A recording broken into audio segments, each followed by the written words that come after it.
je m'appelle Mohamed Arbachi, je suis ingénieur électricien de formation, électronicien de métier. Je viens du Maroc. Donc je suis venu au Canada en septembre dernier 2019. Après quelques temps de mon arrivée, j'ai entendu parler d'un regroupement qui s'appelle RPNFE, regroupement des professionnels néo-formés à l'étranger. J'ai fait la commission de ce regroupement avec M. Philippe Dieudonné, qui est cofondateur de ce regroupement. On a eu des discussions. J'ai trouvé ces idées très intéressantes parce que le but de ce regroupement, c'est de regrouper les gens formés à l'étranger, parce que comme j'ai dit au départ, lorsqu'on vient la première fois, on ne connaît rien, c'est-à-dire on n'est pas sûr que nos diplômes soient reconnus, des choses comme ça. Donc un des buts de ce regroupement, c'est de faire reconnaître nos compétences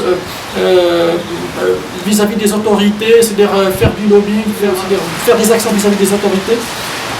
Donc lors de mes discussions avec M. Philippe Dieudonné, j'ai trouvé ça très intéressant, surtout que j'ai entendu surtout qu'il m'a dit que si quelqu'un vient au Canada et qu'au bout de 5 ans il n'exerce pas dans son domaine, il n'est plus reconnu. Donc ça m'a incité à entreprendre des actions rapides et à ne pas perdre du temps à essayer de faire ce qu'il faut pour exercer dans mon domaine, que ce soit intégré lors des ingénieurs ou autre.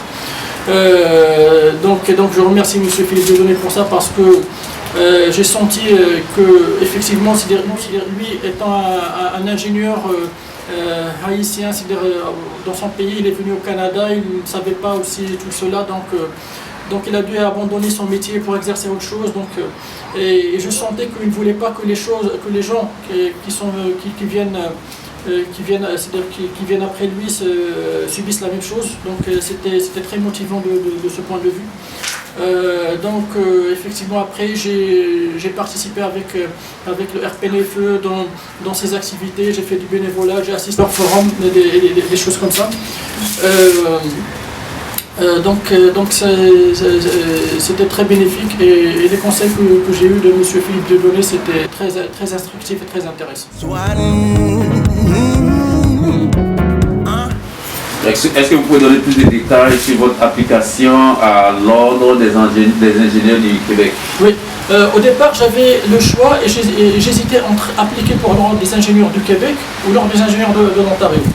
Mais en faisant des recherches, j'ai trouvé que peu importe où on applique, les différentes provinces canadiennes, c'est-à-dire différents ordres d'ingénieurs des provinces canadiennes, ils ont des agréments entre eux. Il suffit d'avoir la licence et être membre dans un pour être reconnu dans l'autre.